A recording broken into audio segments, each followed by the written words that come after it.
There's not really any right or wrong answers. I'm not asking you, when I ask you questions, I'm not asking you what you think I want to hear. I'm asking what you think. Right. Does that make sense? Hmm. Cool.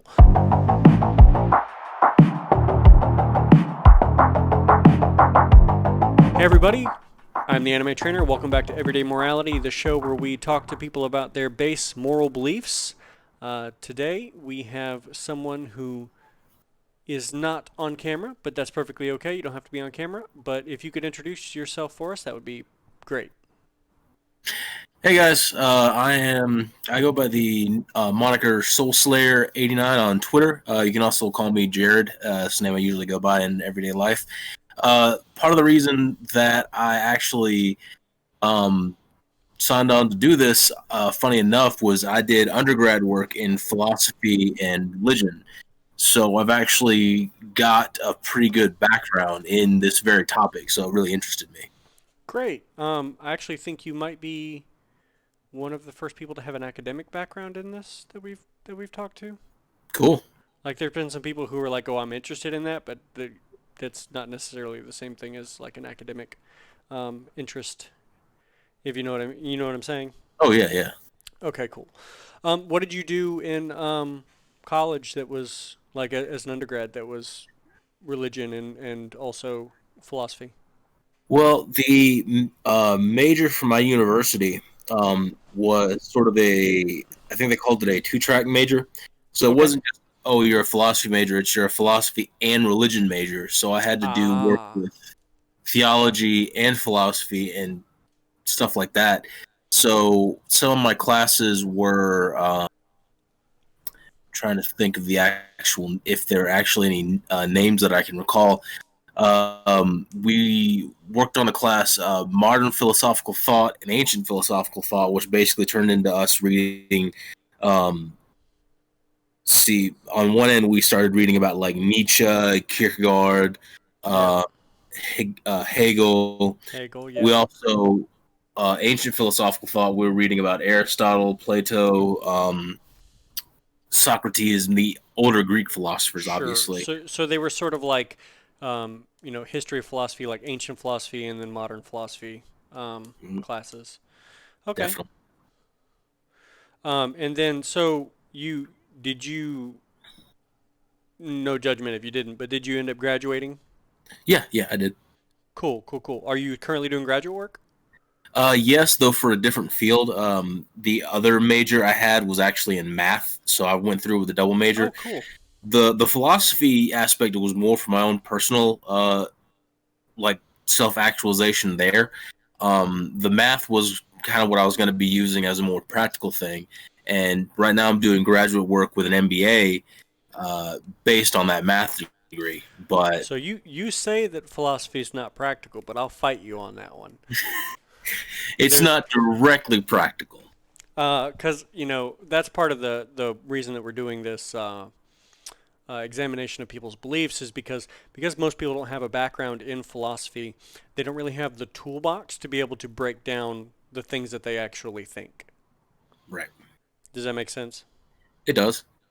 And I'm sure you know that coming from a background in it. So I guess the first thing we're going to do is we're going to start off with the same question I ask everybody. Do you think that there's a such thing as right and wrong?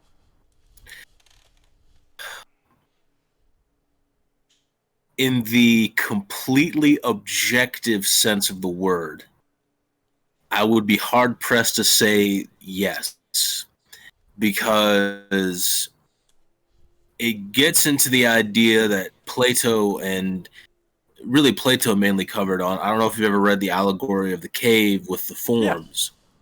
The notion that there is a universal, truly objective form of um, The right and good. wrong, kind of similar to how he described the truth. I don't think that's really the case. I think Okay. right and wrong is a little more similar to Hobbes, where he would describe the social contract. Right and wrong is an in the moment kind of thing, or what Sure. people as a society would come together to agree is right and wrong. Okay. Society coming together. Okay. So, and I wasn't doing this initially, but I started taking notes because sometimes we get off on tangents, and I'm like, I don't remember what we were talking about. um, but okay, so society coming together, right and wrong is more of a social contract. Right. Okay. So, does that mean that it is whatever is agreed upon by the masses is what we call right and wrong? In the practical sense, yes. Um, I have my own stances on varying things, but Which is what I want. I don't want like theory. I want what you think. um, yeah, I would definitely say it's a matter of what is in the moment. Like, well, like to give an example, to give an idea, we Yeah, talk that's about great. taking another life.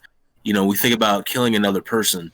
Um, a lot of people right off the bat, you think of that as wrong. Well, what if it's in your own self defense? You Sure. know, is it wrong to take another life if that individual in question was trying to take your life in the first place? I mean, That's a great question. yeah, that to me is we automatically say that it's that murder is wrong, but at that point, sorry, I'm trying to think of the right way to No, you're fine. articulate this. Take your time. We can't really slap something on it and say murder is wrong or killing is wrong in every sense of the word because the context is going to matter. Okay. That's great. Cool. Context matters. What about let's break down a couple of things. What about killing someone, just that act, is wrong? We operate on the notion of life being precious, but if you kind of look at if you take away the spiritual and the mysticism to human life and the consciousness that we have, you know, I've heard it said a few different ways before, but when I was a little bit more cynical, I used to say that uh, we're piloted meat suits, Sure. numbering in the billions on a rock hurtling through space. So really, I think I lost the plot No, on that one. it's something that's sort of like it's purely a mechanistic universe where just a bunch of like meat computers piloting giant meat robots on a rock somewhere. It's bordering on nihilism. Right. And it's like if you kind of take that element that life is precious out of there, which is what I think everyone starts with, which is an innate part of the survival mechanism, then killing isn't necessarily right or wrong. It just is, and it doesn't really matter. But at Okay. the same time, to take another life is on the flip side of that. To take another life, to me, just because is what I would call wrong, simply Okay. because is that action really necessary? Okay. So taking a life, is it necessary? Okay. When you ask, is it necessary? Necessary to what? Um, Necessary to you in the sense of in order to gain something, in order to not gain. Nope, that's okay. Um, if you're stuck, I can always ask more questions. I think I know where I'm going with this. Okay. When I say necessary, obviously, I think the case of self defense is potentially necessary because someone is trying to take something from you. In that case, your survival is the key element there. You Sure. want to survive. You have a built-in innate desire to survive. It's part of your biological imperative, Yep. which shows in a lot of different things that we do. But if you're just going to go out and start killing people for no reason, first off, it doesn't make really any kind of sense to do that. Secondly, your what do you gain from that death? Okay. Like again, the survival aspect is that one part there. You took someone's life because they were trying to take yours, so you survived. Well, if Sure. I just walked outside and the first person I see, I stabbed them, what do I gain from that? I mean, Sure. Maybe I I've just taken, want to. huh? Maybe I just want to. Well, true, but what's to stop you from keeping going with that? I mean, yes, you Exactly. just yeah, like Yeah, I if want it's a, to.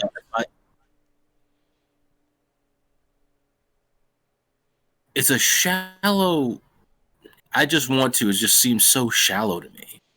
I mean, if there's no such thing as right or wrong, is that really a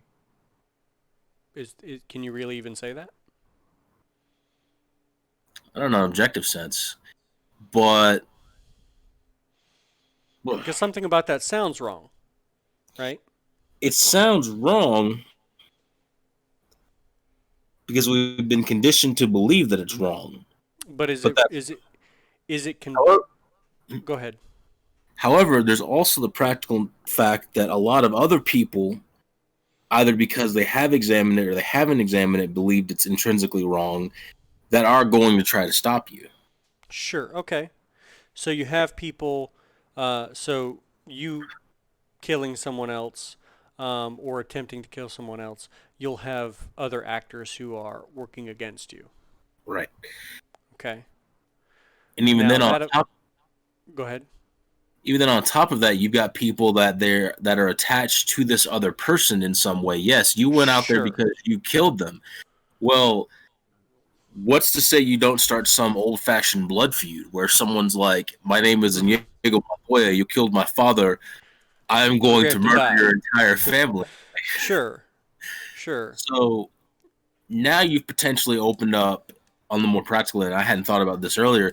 You potentially opened up a can of worms because what if this person had a family and suddenly they're after you? And not only Okay. are that's kind of potentially opening Pandora's box because I know that there are some out there that don't think of in that direct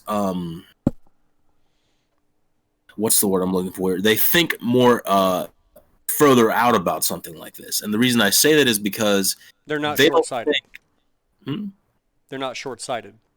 Right. And when I say that, I don't mean I mean more in the sense of they don't just think, oh, I'm going to kill this person that killed my family member.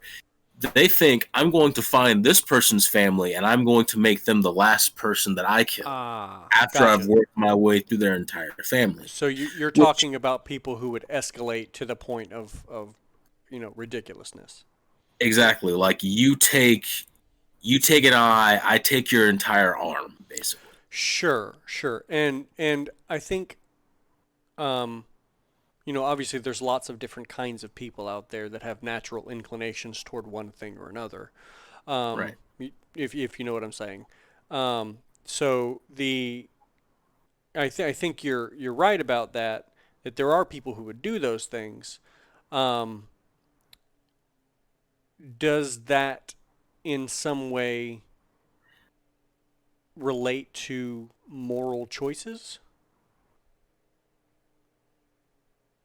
In a Does way, the okay, elaborate in the please. in the sense of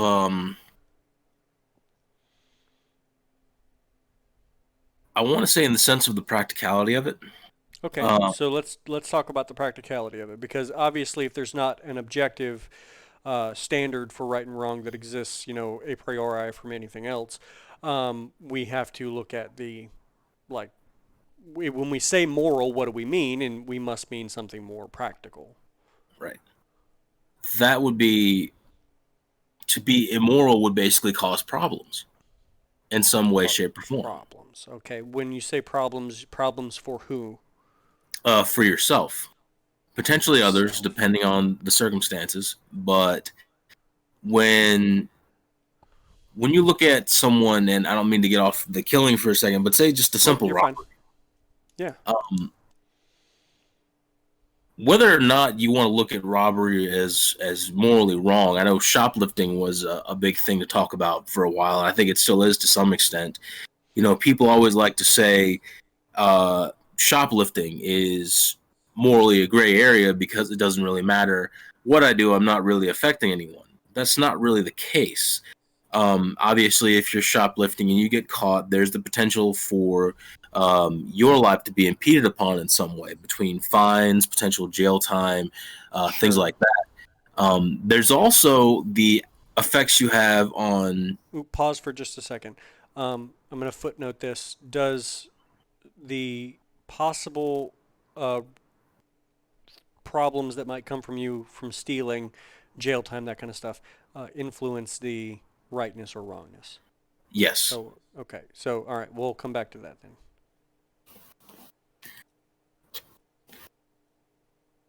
Um, but there's also the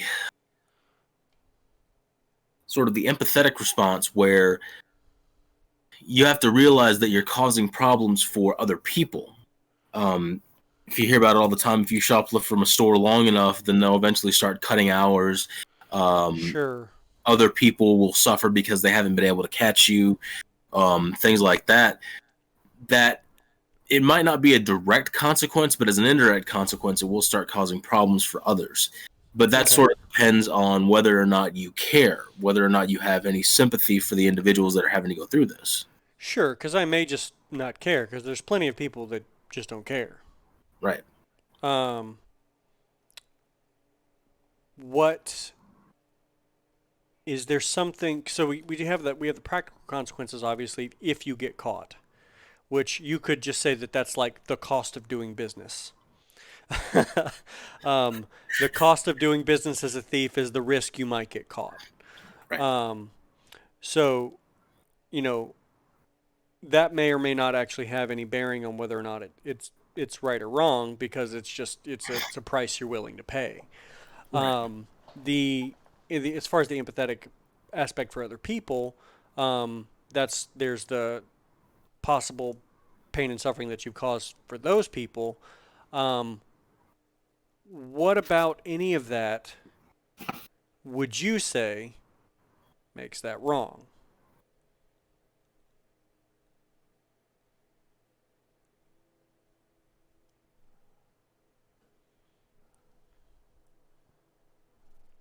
Still there? I am. I was thinking Okay, I of the just want to right make way to sure. phrase this because we're all agents and actors in our own way, and even and everything we do has some effect on everyone else. Okay. So to me, one of the worst things that we can do, and this is just my own opinion, and kind of where I'm coming from here, which I think would probably explain some of what I've been talking about earlier, is Sure. to impede upon and impose yourself to such an extent on someone else's pursuit of their own life. So while while the cost of doing business for you is whether or not you get caught, Sure. the effect you're having on others is potentially impeding on their own ability to live in some way. Okay. Uh, Now, why is but that as far bad? as that, hmm, Why is that bad? That I impede on other people's ability to live?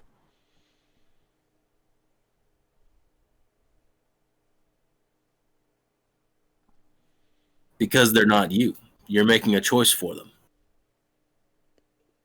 Okay. Why does me making a choice for someone else all of a sudden cross it into uh, morally wrong territory? Hmm. Why does that matter?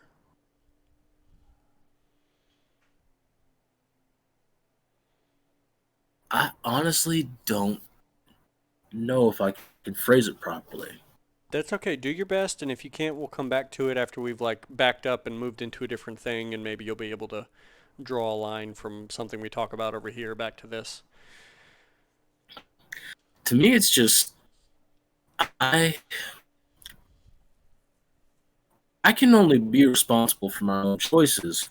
And in a sense, the fact that I have the ability to make these choices, I have the conscious ability to extend my influence on in some way, up to a certain extent.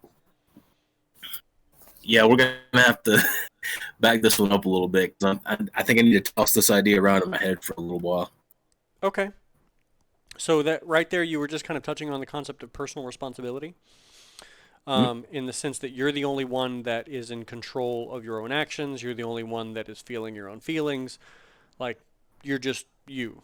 Like so, any of your choices that you're making, they're about you, and you're responsible for them in the sense that you are the one who you're the actor who does them. Right. Um, so let's talk about our things. So we say that things are. I'm going to ask you this question, but I probably already know the answer. Are things right and wrong in and of themselves, or are they right and wrong because of the consequences that they cause? Because of the consequences that they cause. Okay, great. So with the consequences that they cause, what is the thing that helps determine whether or not something is more right or more wrong in those consequences?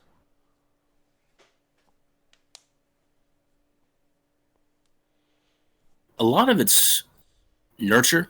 I remember being a kid, being raised like I think I once stole a pack of gum when I was like 4 or 5 years old, and I didn't Sure, think anything of it because I thought, oh, okay, it's gum. I wanted it, and that was the train of thought that I had. But when my parents found out about it, they were upset, obviously, and they had to go take care of it. sure, But there over the years you start to get this innate feeling of this is right and this is wrong because it's sort of that feeling in your gut that people always talk sure, about. But to me, that a lot of that comes from how you've been raised and what you've seen, what you've been told. It's not just you're born with it necessarily as you develop it sure. over time. Now, yeah, I think you're right about that on some level. There are definitely things that if you are told, hey, that's wrong, hey, that's wrong, hey, that's wrong, you're going to develop that moral framework as far as as far as like a conscience goes to not do it. That's why there's plenty of people that have like really strange, like guilt feelings about things that other people don't have guilt feelings about. Um, I don't know, anything. It could be anything. It could be, some people are like, oh, homosexuality, or I don't feel necessarily bad about eating this particular kind of food, but my religion says that that's wrong, and so I feel guilty if I did eat it. You know, that stuff that doesn't necessarily have anything to do, that seems more cultural Right. on some level. Um, so there's plenty of things that, yeah, you are absolutely correct. There's plenty of things like that that we can be conditioned to think like that. Um, but I also feel like that there are certain things that when our parents teach them to us, that they are not necessarily telling us that this is a societal, like, this is a cultural norm that we're trying to get you to adhere to, and more that it's we're trying to teach you the end result of a principle. And that's what a lot of what a lot of codified morality ends up being, is that it's the end result of a codified principle that governs the morality, and most people don't ever examine enough deeply to even understand where that principle is coming from that ends up as the codified morality. Right. Does that make sense? Oh, it makes perfect sense. So It's like what let's examine then what codify what that in that codified morality of you not of you stealing, what would be the underlying principle that would make that wrong? well, I think it kind of goes back to what I was talking about earlier is that you're impeding upon someone else trying to do business. Um, in this case, the pack of gum, for example, that was purchased legally by the store through a vendor and was being sold to help the store make money. Um, by me stealing it, therefore I've made it so that the store receives no profit from that and is effectively both losing the product and whatever money they actually put into buying the product in the first place. Yeah. Um, and apart from sort of the practical end result of that, uh, it it goes into that social construct we were talking about earlier, where we have to have certain rules and boundaries to be able to live in such a way that we're all not at each other's throats. So Sure. yes, if I want to steal a pack of gum, it's maybe not morally wrong in a truly objective, like capital O sense for me to steal it, but at the same time, that doesn't mean that I should be allowed to, because if I just did whatever I wanted, then the same rules have to apply for everyone else.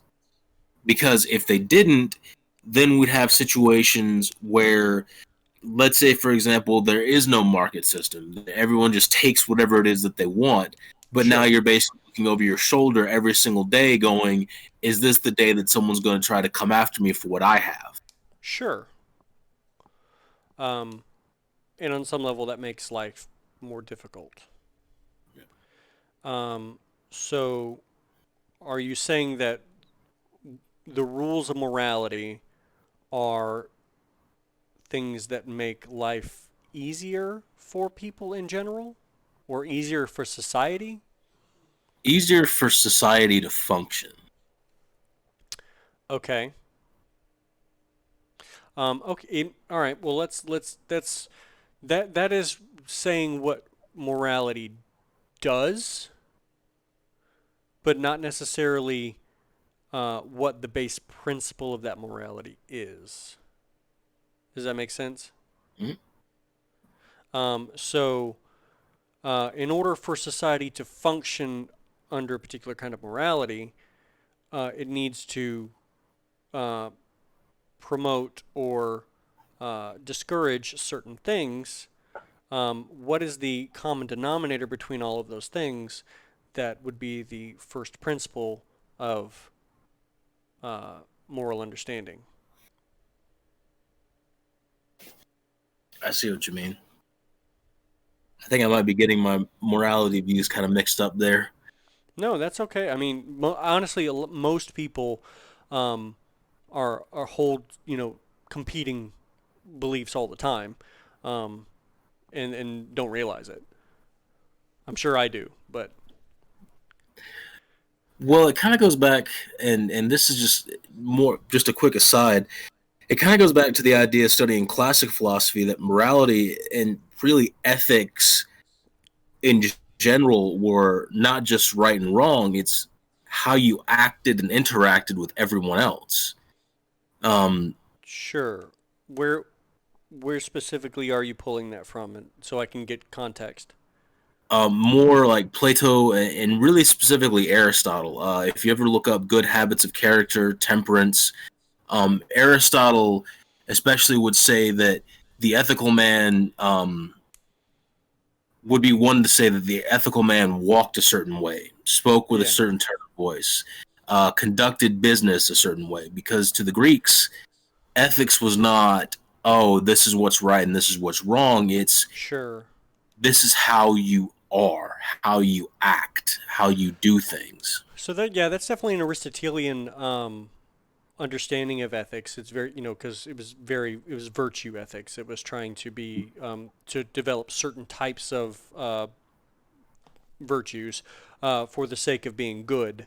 Um, but I wouldn't say that that's all. I wouldn't say that that's Plato either. Plato operated a little differently in his understanding of a lot of different things. It was He, Aristotle obviously took it a little bit more, you know, structured than Plato did. right. Um, Aristotle, I so think, looked at it. I remember he looked at it more in a scientific examination, whereas Plato was a little more allegorical. yeah, well, that's just partially due to the nature of the dialectic that was present in all of his different writings. Vis-a-vis the character of Socrates.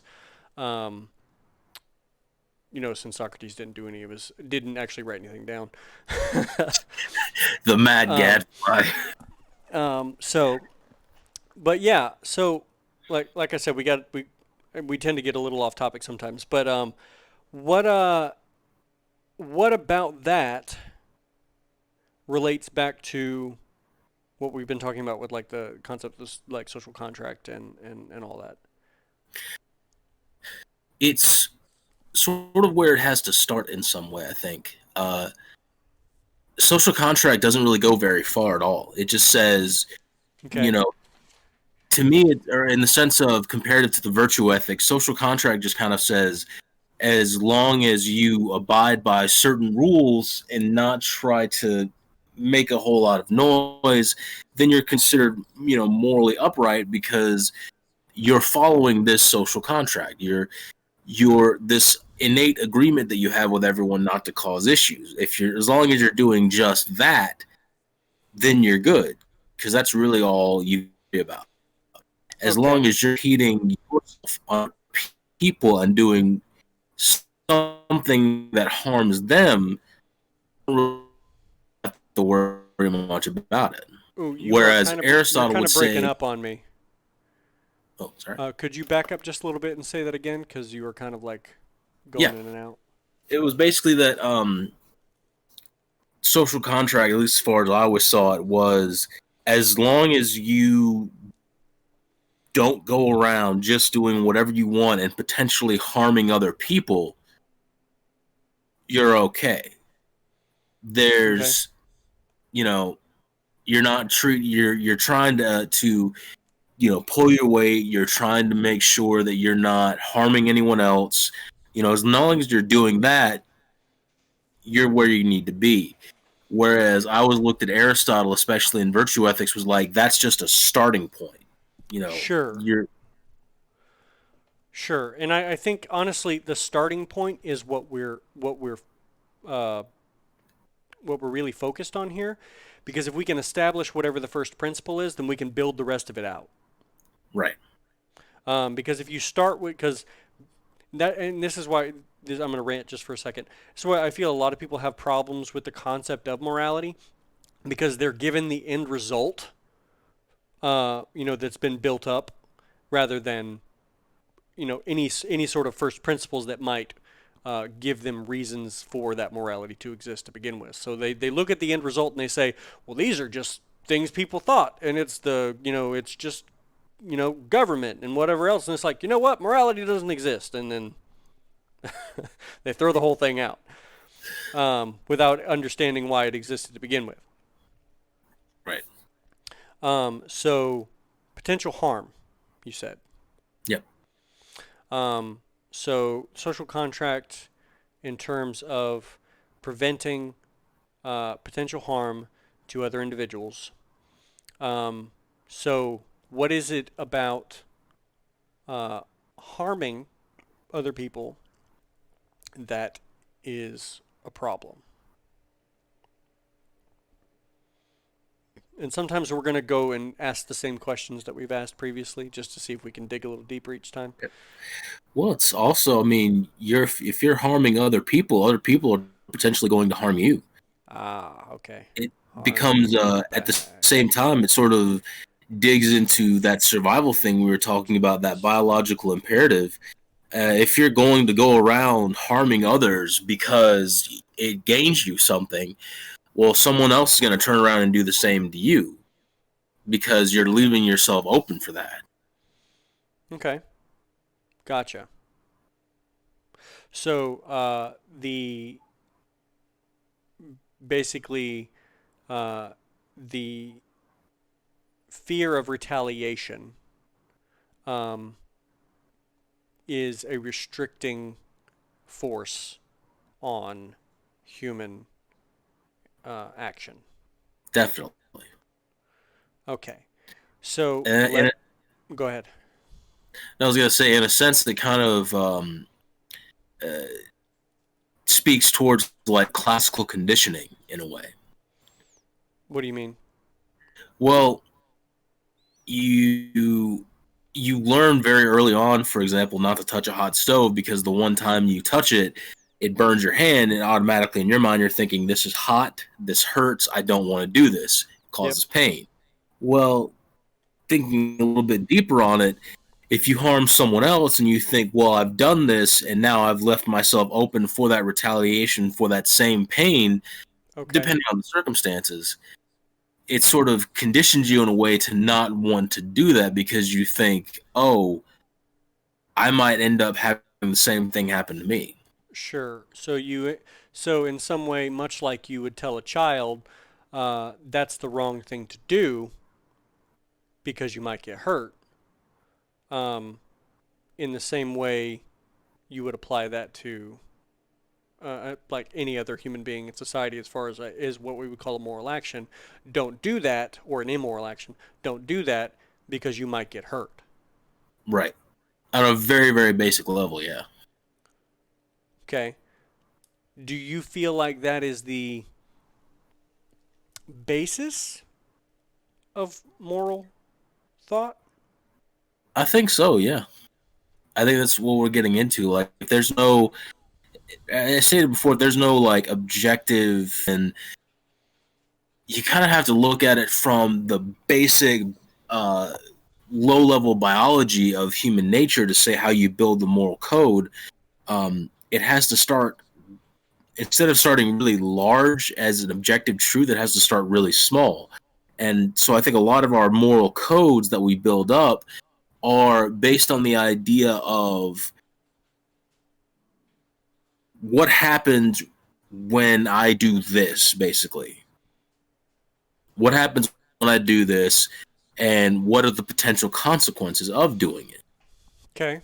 So let's examine that in terms of some examples. Um, I think a very easy example uh, is killing. Mhm. I mean, we already went through that. We don't do that because if you do, you will get killed back. Yep. Um, so stealing, obviously, that's not as doesn't seem as brutal as killing, but in some sense, taking someone's property, you're going to have some sort of retaliatory action toward you, if not from an individual, then some sort of government. Right. I think even on the stealing example, I think in a lot of older cultures, the penalty for being caught for theft was to lose a limb. Uh, Depending on what part of the world you were at the time. Like if you were caught Yeah. stealing, it was seen as a personal offense, so they would take a piece of you, literally. So let's think about, because obviously that's still sort of like government structured. Right. So let's talk about absent government. You have two, uh, like let's just say sheep farmers out in the middle of the Middle East somewhere. There's obviously not a giant government that they can appeal to for that sort of thing. Um, the This farmer decides that he wants to take X, like grain or whatever else, from the other farmer. Um, there's still that, even if it's not, he's not going to go be like, okay, well, I'm going to take X of yours necessarily. But even if it is, he knows. Even if he finds out who it is, he might go, well, I'm going to steal this, or he might escalate. Right. Because what you were talking about before, it's like there's some people that are just crazy, Right. and if you slight them, they will murder your whole family. um, and obviously that's a bit extreme, but I'm sure that there are people out there that even if you like that given the opportunity, if you disrespected them, they would go that far. Right. Um, so not stealing would be in your own interest as far as like protecting yourself. Right. Okay, so we got those two. Let's talk about something we haven't talked about. Lying. So let's talk about. There's two different types of lying that we'll talk about. First one is going to be just lying to a person about something personal. Let's come up with something. Um,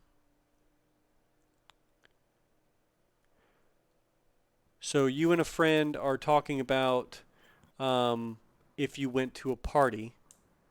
You did go, but you said that you didn't. Um, is that wrong?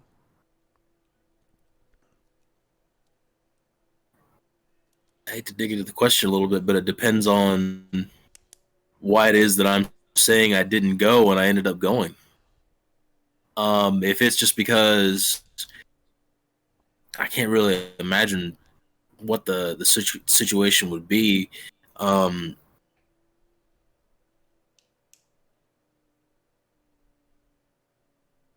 You've already gone to the party. It's not like your buddy asked you not to go, but you already went to the party, and you're a very private person, and you don't like people to know what you're doing. Um, and when he asks you, "Hey, did you go to this party the other night? I heard there was a party or something like that," and you say, "Nope, I didn't go. I stayed home." Is that wrong?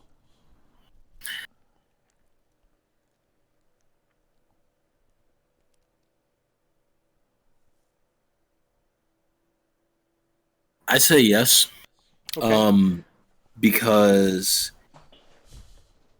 this gets more into the realm of attachment.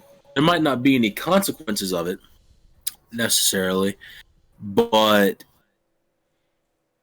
to me, friends hold a special place for you, and friends are someone I believe that you should be honest with them.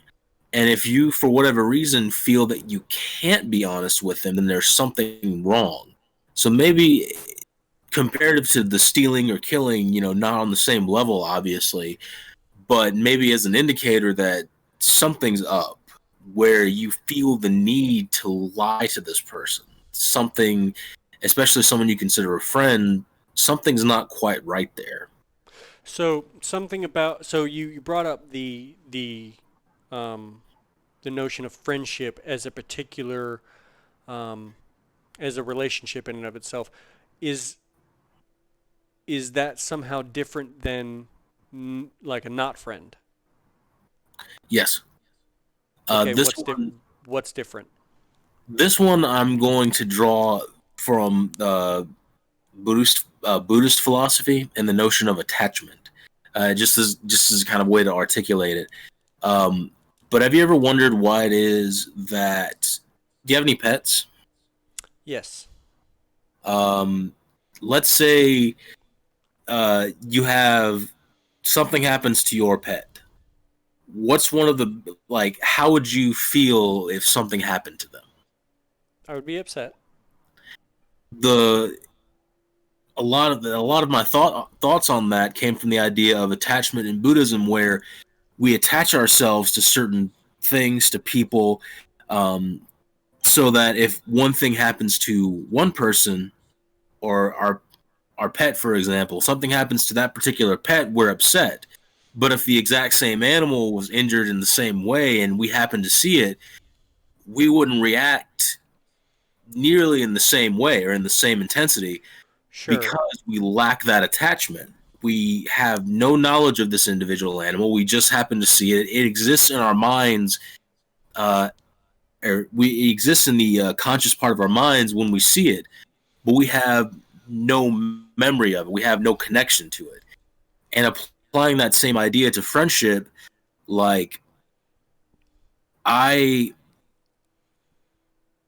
I could honestly find myself. I could lie to someone that I don't know. Obviously, I wouldn't because I don't see a practical point in it. But I would have nowhere near as much of an issue telling a lie to someone I didn't really know versus telling a lie to a friend because of that attachment, because Okay. of the relationship I have with them. So going back to this concept of potential harm, fear of retaliation, or somehow it bringing back to your own, uh, self-damaging in some way. Does lying to your friend being wrong line up with that? Yes, because it could How damage the so? friendship. Because it Okay. could damage your friendship if they find out about it. Okay. Now, if they never do, then obviously there's nothing you got to worry about. But if, let's say, for example, you told your friend, "Yeah, I wasn't at this party. I never went," and then 2 days later he shows up and shows you a picture that someone took on his phone of you being at that party, and is like, "Why did you lie to me?" Well, now you've potentially caused damage to the relationship you have with that individual that you hold value to. Gotcha. So, So there's what a damage of I trust? get trust. Okay, there's a damage of trust in the relationship, um, which in turn um, is self-harmful. Yes. Okay. Okay.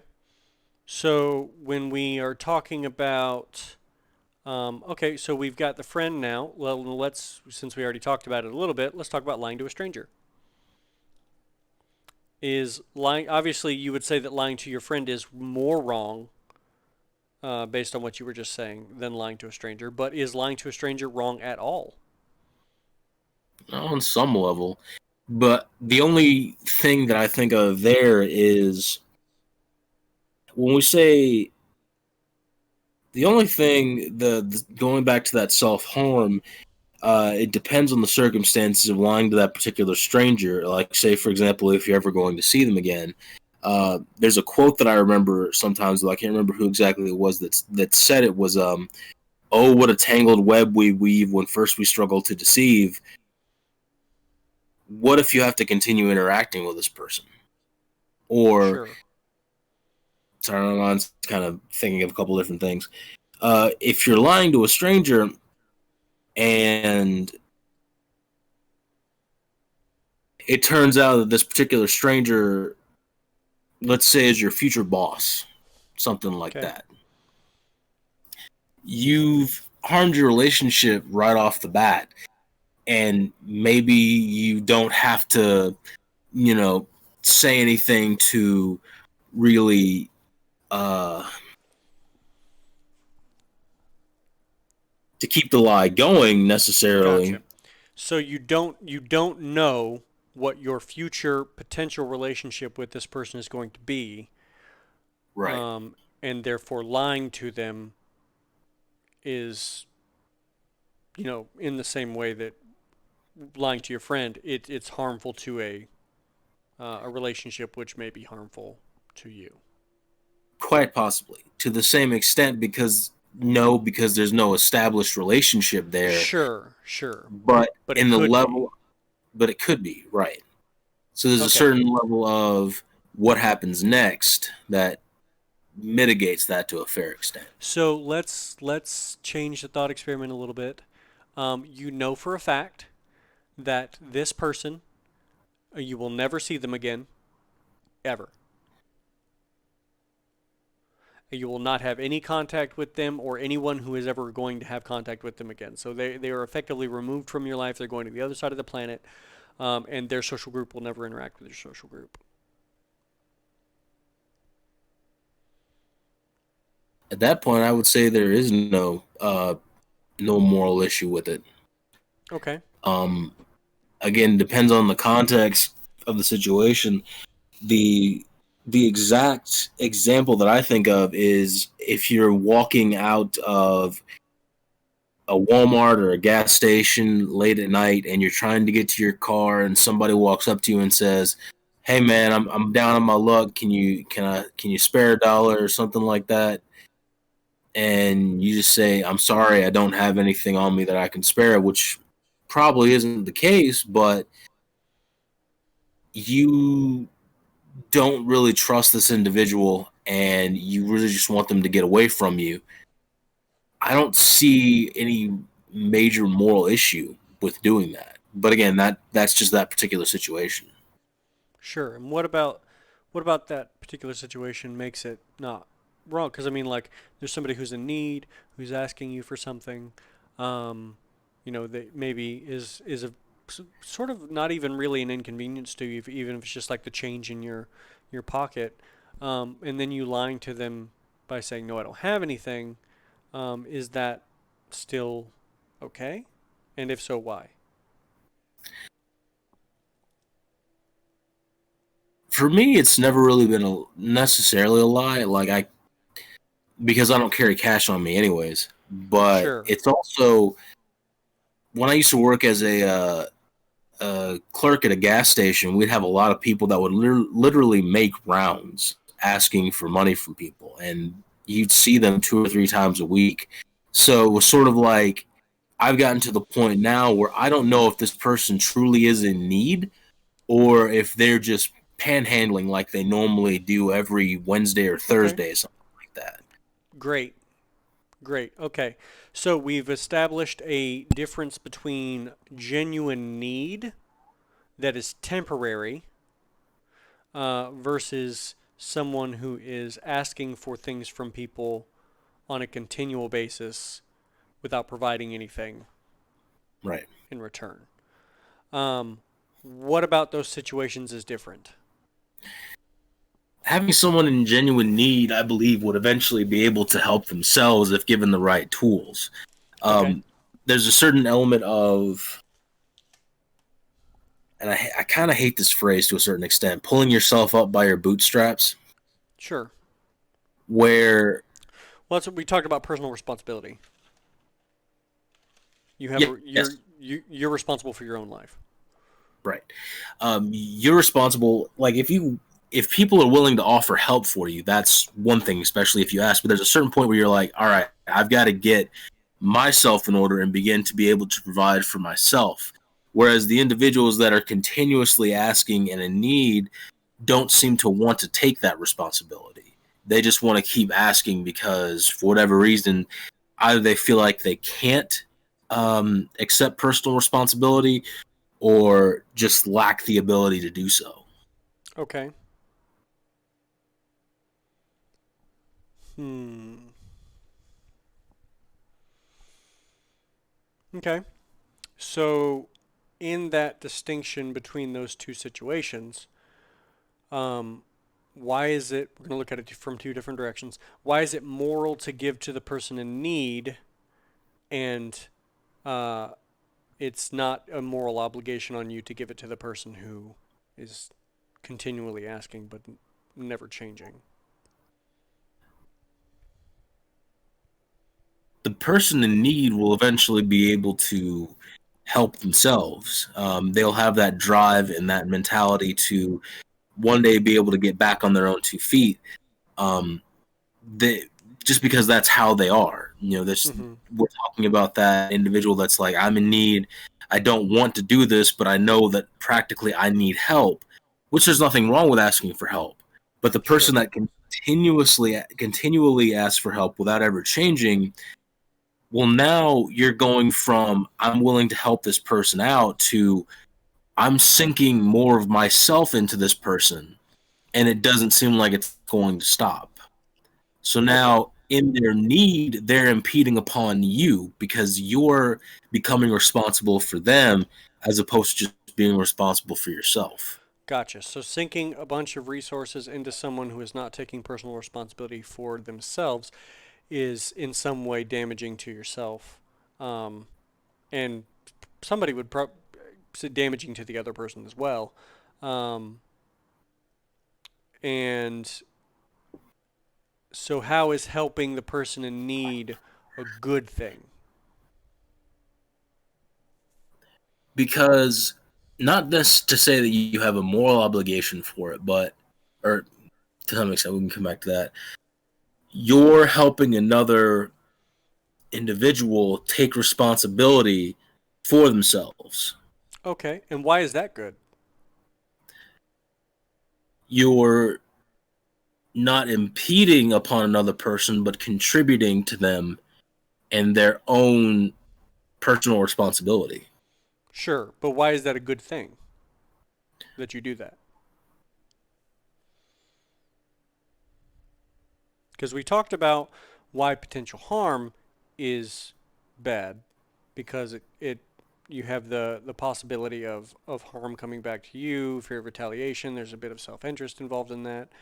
Where does that line up with this instance of helping someone in need to take, if they're going to take responsibility for themselves using with that additional help? Hmm, kind of going the opposite end of the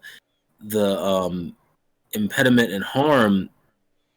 That person could reward you later on down the road for helping them out, maybe out of a sense of obligation for what you did, but Mm-hmm. also because there is now one less person that is unable to take responsibility for themselves and stand on their own 2 feet because Okay. you've helped elevate them and given them the help they need um, to be able to do that.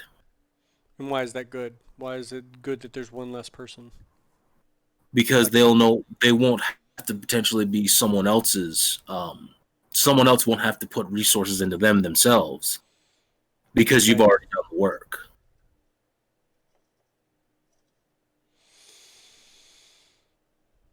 But why is it good that? Well, okay, so obviously, like nobody else will have to put the resources in because you've already done it. Um, but why is it good that there's one less person in general? Why is the lack of a person in need better than a person not being in need? And that seems like a very like dumb question, but um, No, it's a really good question. It To me, it's a less of a strain on resources. You're creating this individual that can contribute as a whole to society that couldn't before because they needed assistance. They were being a drain, potentially impeding others. Well, now the situation has flipped, where in that whole term of society, it's now a good thing that this individual is now ah, contributing. okay. So They're able, you've go ahead. like you were going to say, you invested in this individual, and instead of just being someone that needed help and needed to consume resources, now they can potentially give back and contribute to society as a whole. Gotcha. So there is a bit of like even if it's not directly useful to you, there is benefit to society as a whole in the sense that this person can now uh, contribute, give back, at least not be a drain, and on some level that makes things better, even if it's not directly for you. Right. Gotcha. So okay, so is would you say that morality is something that is based in your own self interest?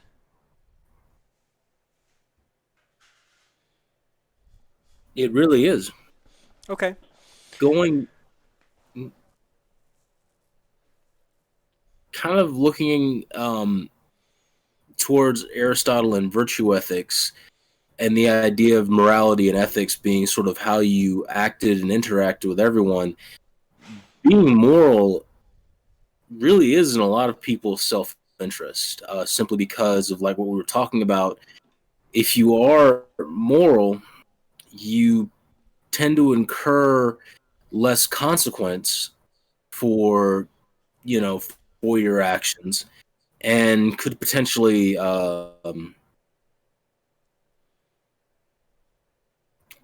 help others on the whole. So affecting the bigger picture as a whole. In a sense, it does. We think of morality and interaction as this big societal thing, but on the individual level, it does start with a lot of self interest for a couple of different reasons. Okay. And that's okay. And so if it because a lot of people would probably listen to that and say that morality is about other people. You know what I mean? Hmm? It's about how you treat other people, and like the all the things that have to go with that. Obviously, they would probably talk about the same kind of things that you were talking about, as far as like don't hurt people, help other people. Um, but you think that all of those do you think that all of those principles are born out of um, a self-interest? Yes, that not necessarily one that I would call selfish, but it if Yeah, kind that of well, that's why I didn't call it that. I that's why I stopped at self-interest. it's not that necessarily we morality is completely self-serving or anything like that. It's that a lot of what we consider moral or a lot of the reasons that we act moral, um, to me, come out of this notion of there are seem to be far more consequences to um, acting moral than there are not acting moral, like we were talking about earlier. And while there is a potential intrinsic value to it, it sorry, I just completely lost my train of thought. Nope, that's okay. Yeah, when you said intrinsic value, I went, wait, what? um, so you said something that was interesting to me. That there, and I'm gonna butcher this because I'm bad at rephrasing. That the things that you do that are moral have more weight than the things that you wouldn't do that are immoral, or more effect on society. Well, moral consequence. I mean, like you Okay, being moral has less consequences for you than not being moral. gotcha. Okay, I understand now. Gotcha. So the when we call something moral, then when we say that someone is moral or that action is moral, it is um, somebody doing what, Somebody that's benefiting others or benefiting society in some way. but not to their own detriment, or does that matter?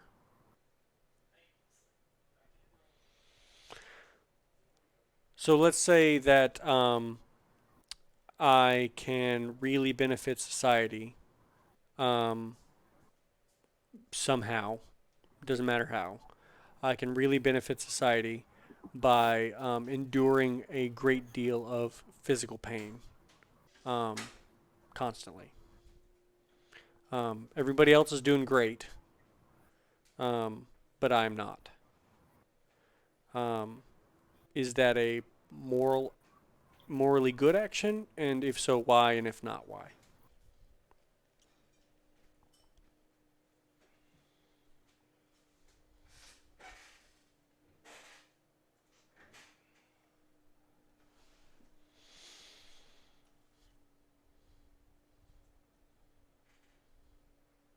I think I've talked myself into a corner now.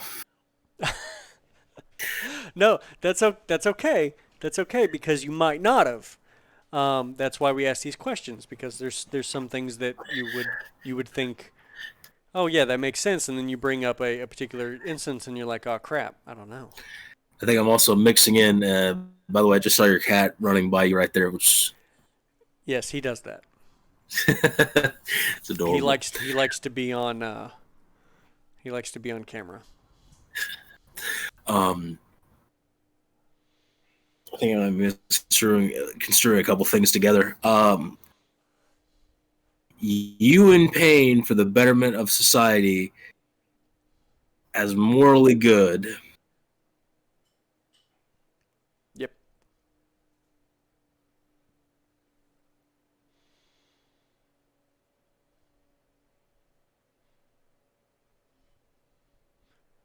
Would it? make you? Would it be better if there was more concrete example? No, I'm trying to think back to what I was talking about with morality being of self interest because Because what it I'm sounds not. like right now, what it sounds like right now is it sounds like you are inclined to say that that is a morally good action, but Yes, the things that you've just said seem counter to that. yes, Okay, because let's pause on the um, everything we've just talked about and look okay, at this example by itself. okay. Why is it good that a, that I choose to endure a great amount of pain in order for the benefit of society? Why is that a good thing? The end result being that it's a benefit for society, and the fact that it is your choice. No one has forced you into this position to where you are enduring this great amount of pain. So no one has committed an act of an immoral act by making you do this. You're still given the choice to say, I wish to endure this pain so that society can be bettered in some way. And in the benefit of society as a whole becomes intrinsically morally good.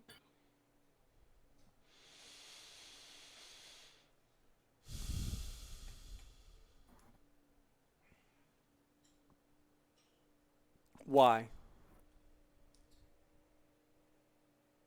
Why is that good?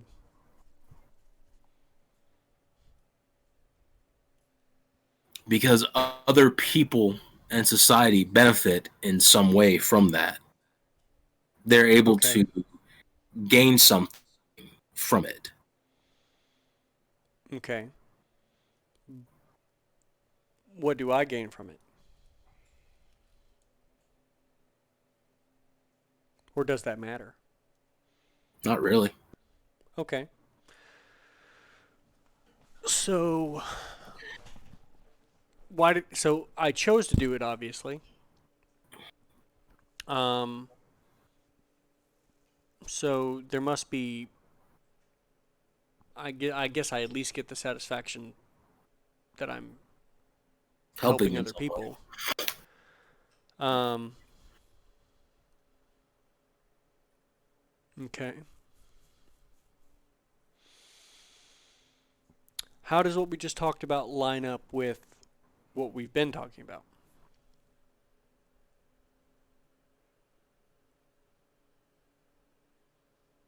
When I was thinking of self interest, to me, that's kind of like the starting off point.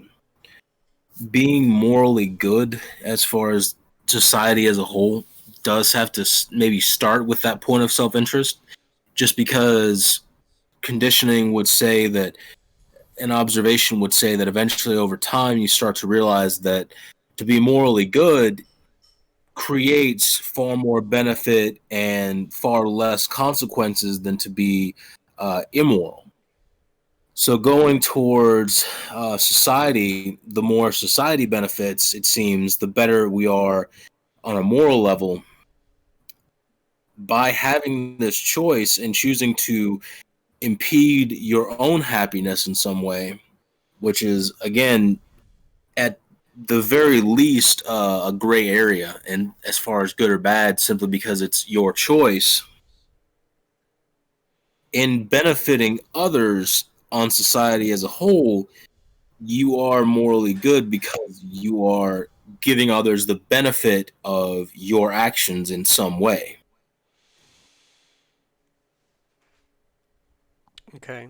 Does that relate to my self interest in some way since that's the starting point?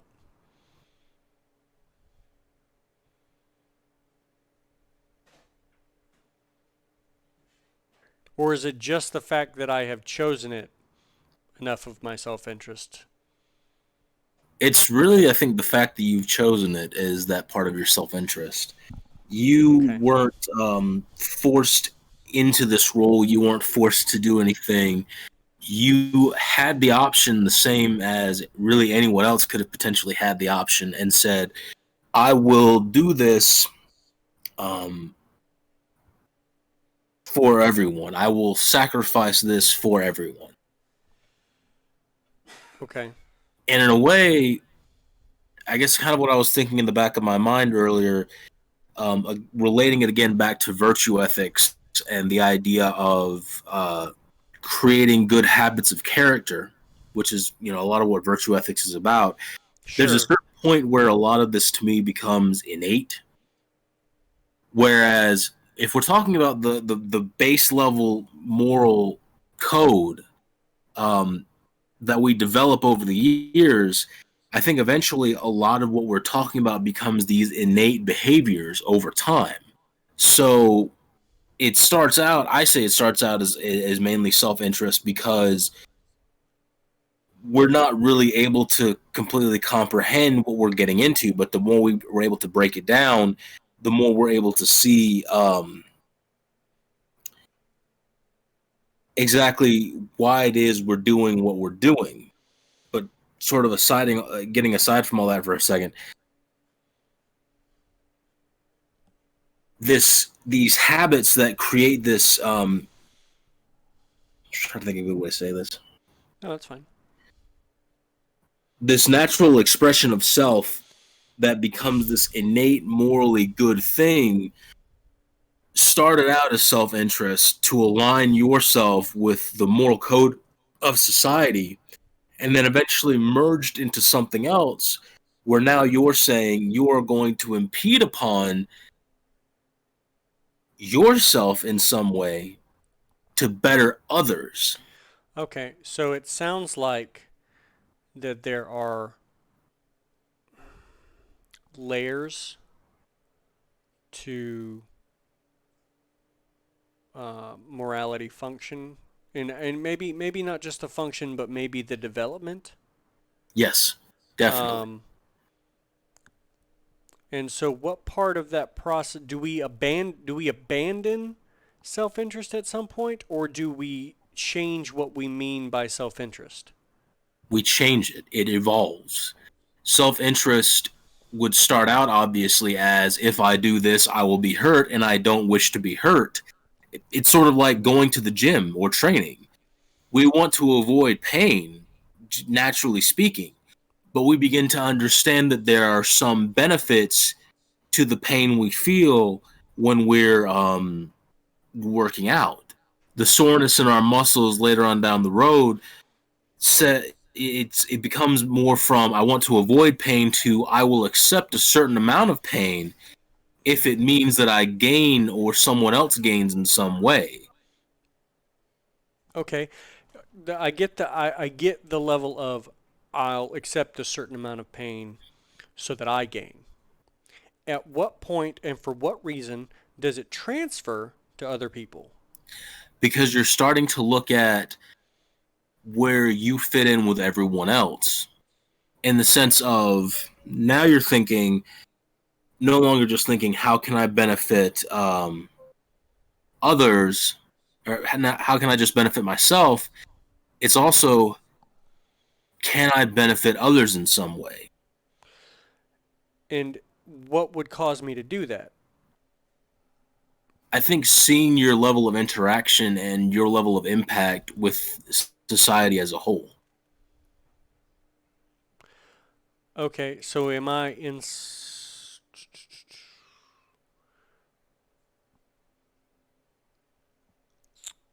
Well, okay, what does that have to do with anything then, I guess? What does my level of interaction with society as a whole have to do with my abandoning of self interest, benefit for myself?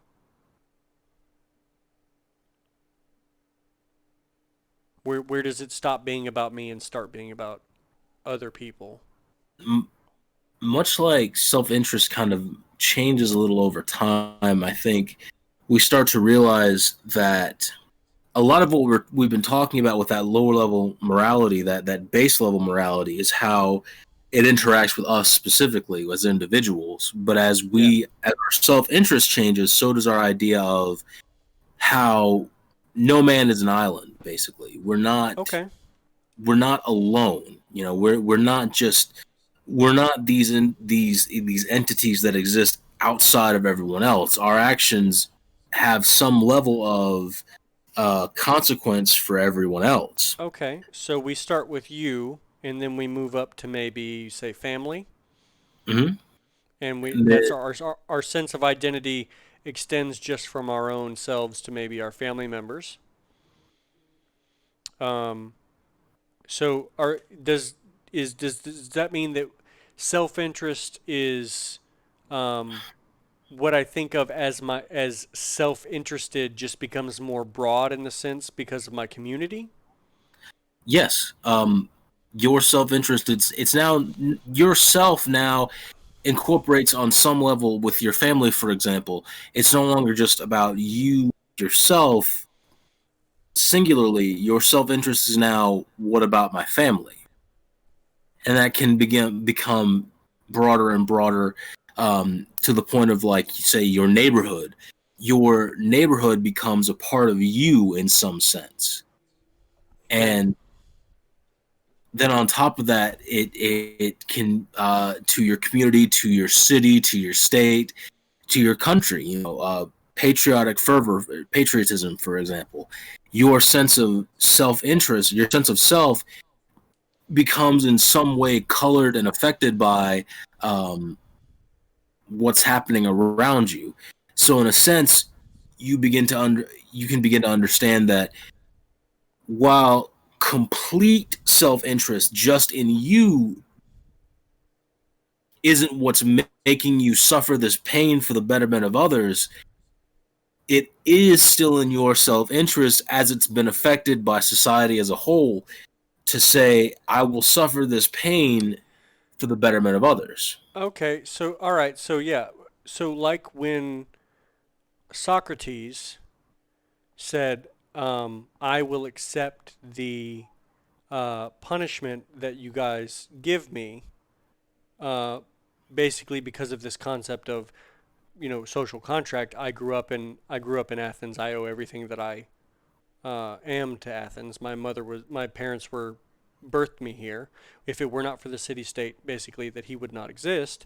Um, so he extended his sense of self to the city state, Right.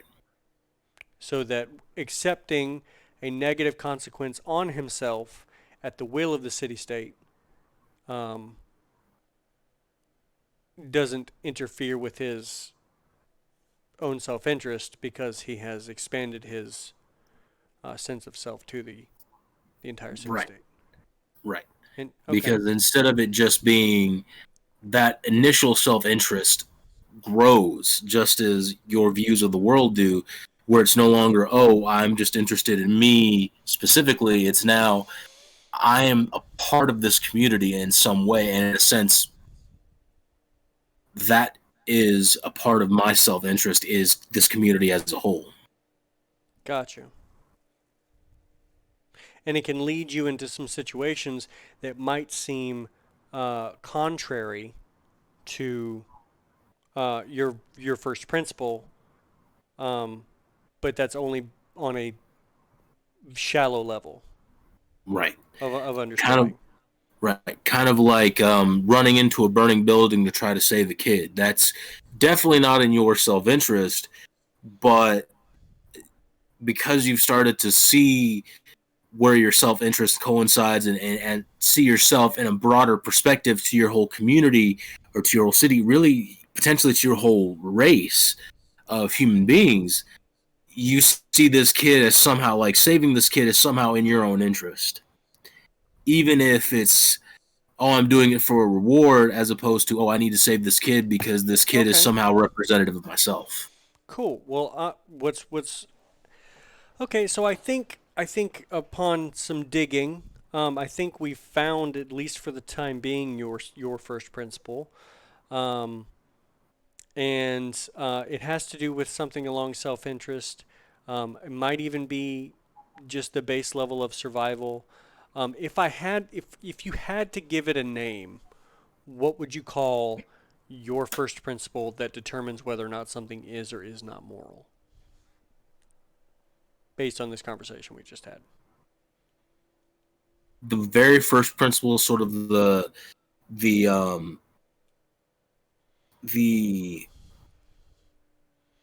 the keystone, basically, if you want to call it that. Yeah, but what would that be? I would call it the silver rule. The what? Um, the silver rule. The silver Buddhism. rule. Okay, You've heard of the golden rule, obviously. I Do unto have. others as you Yes. would. The silver rule is actually a name, I believe, again in Buddhist thought, where it says, "Do not do unto others as you would not wish visited upon yourself." Gotcha. Yeah, yeah, yeah. So that's just a like a permutation of the golden rule. Yeah, I've never heard it called the silver rule though. So, but we're gonna call it the silver rule just because we've already got an episode called the golden rule. nice. um, cool. Okay. Do you have anything that you'd like to say before we close up? Uh, Not really. This has actually been a really good conversation. It was kind of this is stuff that I've thought about for a while, but it was a really good chance for me to put it into a more cohesive uh, thing, basically. Well, as Socrates said himself, he was not necessarily a philosopher. He was a midwife. He was an intellectual midwife, and he was bringing to birth the ideas that you already had. I thank you. So, cool. Well, I appreciate you sitting down with me and talking about this. I always enjoy these conversations. Maybe people enjoy them. I don't know. The viewer count seems to go down every time we do one of these things, but that's okay. The purpose of this project is larger than just the individual viewership for each of these videos in and of itself. But if you guys have watched this all the way through and you have questions about any of the things that we've talked about today, please leave them in the comments. If you have anything that you'd like to argue about, you can also leave those in the comments. And if you would like to be involved in this project before I decide that I'm done with it, you are welcome to send me a message at the Anime Trainer on Twitter, and we can get you scheduled for one of these interviews. Is there anything you'd like to plug or anything since you're here? Fortunately, no. I'm just a singular entity myself. Cool. All right. Well, thanks guys for watching. I hope you enjoyed this video. And until next time, good luck and train hard.